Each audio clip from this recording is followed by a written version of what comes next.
अगर हम कहें एक ऐसा प्लांट जिसका स्टेम ऑरेंज कलर का होता है और जो देखने में बिल्कुल जंगल का रॉयल प्लांट जैसा लगता है, तो क्या आप बिलीव करेंगे? हर किसी के घर में मनी प्लांट होता है, स्नेक प्लांट होता है, लेकिन आज जो प्लांट हम आपको दिखाने वाले हैं वो हर किसी के पास नहीं होता। और सबसे इंटरेस्टिंग बात, अगर आपने इस प्लांट की केयर सही कर ली तो ये आपके कलेक्शन का शो स्टॉपर बन सकता है।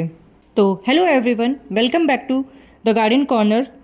मेरा नाम शालिनी है और आज हम बात करने वाले हैं एक super stunning rare and trending plant के बारे में, जो है फिलोडेंड्रॉन बिलिएट। इस प्लांट को मैंने पुणे एग्जीबिशन से परचेज़ किया था, जिसके रिगार्डिंग शॉपिंग में मैंने आप सभी से शेयर किया था। तो बेसिकली ये प्लांट जो फिलोडेंड्रॉन बिलिएट है, ये एक क्लाइंबिंग एरॉइड प्लांट है जो साउथ अमेरिका से ओरिजिनेट हुआ है। लॉन्ग नैरो लीफ, ऑलमोस्ट जंगल जैसा वाइब देता है और जो इसकी ब्राइट ऑरेंज कलर की स्टेम होती हैं, ये सबसे बड़ा इसका हाईलाइट है। और अगर इसको आइडल कंडीशन मिले तो ये काफ़ी फास्ट ग्रो करता है। ये प्लांट एक स्टेटमेंट प्लांट है जो आपके घर को इंस्टेंटली लग्जरी फील देता है। अब बात करते हैं लाइट रिक्वायरमेंट की। सबसे ज़्यादा गलती लोग यही करते हैं और प्लांट जो है वो ख़राब हो जाता है। प्लांट को ब्राइट इनडायरेक्ट लाइट चाहिए, जिससे ये प्लांट बेस्ट ग्रो करता है। अगर आप इसे डायरेक्ट सनलाइट पे रखेंगे या इसकी लीफ पे डायरेक्ट सनलाइट पड़ रही होगी तो पत्तियां जो हैं वो जलने लगेंगी, लीफ बर्न होने लगेगा। और एक कंडीशन और भी आती है कि अगर आपने इसको लो लाइट देना शुरू किया तो जो इसकी ग्रोथ है वो स्लो हो जाती है या कभी कभी ग्रोथ दिखती ही नहीं है। और जो बड़ी बड़ी पत्तियाँ अभी जिसके बारे में हम बात कर रहे थे वो भी धीरे धीरे गायब होने लगती हैं, यानी कि छोटे छोटे लीव्स आपको दिखना स्टार्ट हो जाएगा। तो इसके अच्छी ग्रोथ के लिए इसको ब्राइट इनडायरेक्ट लाइट में रखें या ईस्ट या नॉर्थ फेसिंग विंडो के पास रखें या शेयर कर्टन के पीछे रखें। इस प्लांट को रिपोर्ट करने के लिए मैंने प्लास्टिक पॉट लिया है। आप टेराकोटा पॉट भी चूज़ कर सकते हैं, जो कि प्लांट्स के लिए बेस्ट होता है। और सॉइल मिक्स जो है वो वेल ड्रेन होना चाहिए, क्योंकि एरॉइड्स के जो रूट्स होते हैं वो हवा चाहिए होती है उन्हें। कॉम्पैक्ट सॉइल में ये ग्रो नहीं करते हैं, सर्वाइव नहीं कर पाते हैं। इंडियन क्लाइमेट के हिसाब से एरॉइड सॉइल मिक्स जो परफेक्ट चाहिए, उसके लिए आप कोकोपीट यूज़ कर सकते हैं 30%, जो मॉइस्चर को होल्ड करेगा। 25% आप इसमें कोको चिप्स मिलाएं, जो एरेशन और चंकी सॉइल बनाने के लिए काफ़ी हेल्पफुल रहेगा। अगर आपके पास कोको चिप्स अवेलेबल नहीं हैं तो आप टूटे हुए टेराकोटा के पीसेस को भी यूज़ कर सकते हैं, और या तो आप ईंट के टुकड़ों का भी यूज़ कर सकते हैं, और या तो आप सूखी हुई पत्तियों का यूज़ भी कर सकते हैं। ये बस ध्यान देना है कि जो सूखी हुई पत्तियों का आप यूज़ कर रहे हैं वो आधा डिकम्पोज हुई हों, बिल्कुल पाउडर फॉर्म ना हो। मतलब कहने का मतलब उसके जो चंक्स हों काफ़ी बड़े बड़े हों, ताकि एरेशन काफ़ी अच्छा बन सके। तो आप ये ऑल्टरनेटिव यूज़ कर सकते हैं। 20% परलाइट मिलाएं, जिससे ड्रेनेज प्रॉपर बनेगा। 10% वर्मी कंपोस्ट बनाएं ताकि इसको by the time slow nutrition मिलता रहे।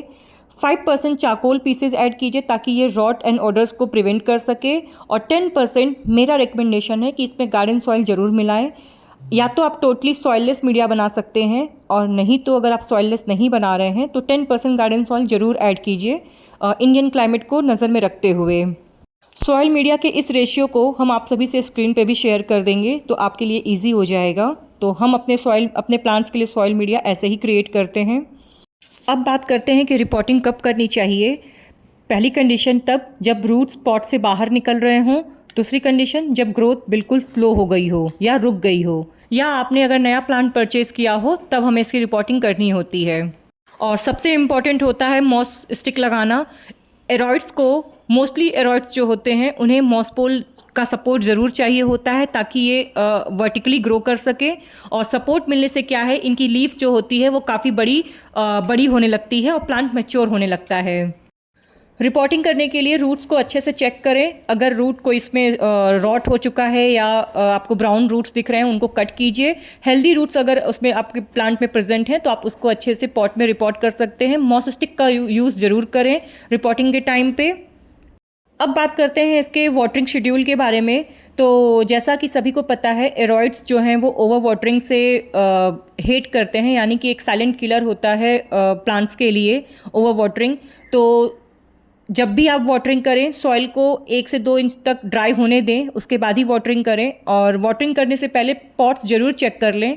अच्छा, थोड़े प्लांट्स पे क्वांटिटी जब कम होती है प्लांट्स की तो ये ईज़िली मैनेजेबल होता है कि प्लांट्स चेक करके हमने पानी दे दिया, बट जब हमारे पास ज़्यादा क्वांटिटी में प्लांट्स होते हैं तो ये पॉसिबल नहीं हो पाता है कि हर एक पॉट को चेक किया जाए। तो आप एक रूटीन सेट कीजिए, आपके इन्वायरमेंट के हिसाब से, आपके एरिया के हिसाब से सॉइल जो है वो जल्दी ड्राई होगा, या जितने भी दिनों पे ड्राई हो रहा है उसके हिसाब से आप अपने सॉइल में पानी दीजिए। अगर आपके प्लांट्स की पत्तियां पीली हो रही हैं तो ये सीधा साइन है ओवर वाटरिंग का, और अगर प्लांट जो है वो ड्रूपिंग हो रहा है या कर्ली हो रहा है, डैट मीन्स कि प्लांट को अंडर वाटर किया जा रहा है। तो पानी के रूटीन का बिल्कुल ध्यान रखें प्लांट्स को लेके। अगर आप वाटरिंग सही कर रहे हैं, प्लांट्स की केयर अच्छे से कर रहे हैं, फिर भी पत्तियां ब्राउन होती जा रही हैं, इसका मतलब ये है कि ह्यूमिडिटी लेवल आपके एरिया में कम है। एरॉइड्स जो होते हैं वो ह्यूमिडिटी लविंग प्लांट होते हैं, तो इन्हें कम से कम 60 to 80% ह्यूमिडिटी चाहिए ही चाहिए। और अगर आप इस ह्यूमिडिटी को मेंटेन कर सकते हैं तो वेल एंड गुड, नहीं तो आप पेबल ट्रे का यूज़ कीजिए, प्लांट पे सुबह शाम मिस्टिंग कीजिए, और नहीं तो प्लांट्स को ग्रुप में रखिए ताकि प्लांट्स एक दूसरे से ह्यूमिडिटी मेंटेन करके रखें। अब बात करते हैं फर्टिलाइज़र की। तो ग्रोइंग सीजन में इसको 15 to 20 डेज़ पे एक बार डाइल्यूट लिक्विड फर्टिलाइज़र देना चाहिए। लिक्विड फर्टिलाइज़र में आप सीविड फर्टिलाइज़र यूज़ कर सकते हैं, काउडंग को आप सोक करके भी लिक्विड फर्टिलाइज़र दे सकते हैं, आप वर्मी कंपोस्ट लिक्विड फर्टिलाइज़र भी दे सकते हैं। ये प्लांट्स के लिए काफ़ी बेस्ट रहता है। बट हाँ, ध्यान रखना है कि ओवर फर्टिलाइज़ नहीं करना है। ओवर फर्टिलाइज़ करने से क्या होता है, रूट्स जो होते हैं वो बर्न होने लगते हैं। अब बात करते हैं इसके प्रोपोगेशन की। तो इस प्लांट को आसानी से प्रोपोगेट किया जा सकता है। नोट कटिंग के थ्रू आप इस प्लांट को प्रोपोगेट कर सकते हैं, वाटर में या सॉइल में ईजिली प्रोपोगेट हो जाता है, तो इसका प्रोपोगेशन ज़रूर कीजिए। और अगर हम इनके कॉमन प्रॉब्लम्स की बात करें, जैसा कि ओवर वाटरिंग, लो ह्यूमिडिटी, लो लाइट के बारे में ऑलरेडी डिस्कस कर लिया है। अभी बात करते हैं पेस्ट के बारे में। तो अभी तक इस प्लांट पे मैंने कोई भी पेस्ट का इन्फेस्टेशन नहीं देखा है, फिर भी प्रिकॉशन के तौर पे हम इस पे 15 to 20 डेज़ पे एक बार नीम ऑयल स्प्रे कर देते हैं, और नहीं तो जब सीजन ट्रांजिशन होता है तब इसमें हम इंसेक्टिसाइड का स्प्रे करते हैं। तो ये थी इस प्लांट के बारे में एक छोटी सी जानकारी। अगर आप अपने प्लांट के कलेक्शन को नेक्स्ट लेवल पे ले जाना चाहते हैं तो इस प्लांट को अपने कलेक्शन में ज़रूर ऐड कीजिए, एक परफेक्ट चॉइस है। वीडियो पसंद आया हो तो लाइक करें, चैनल को सब्सक्राइब करें, और कमेंट में बताएं कि आपके पास ये प्लांट है या लेने का प्लान कर रहे हैं। तो मिलते हैं आप सभी से नेक्स्ट वीडियो में, तब तक के लिए हैप्पी गार्डनिंग।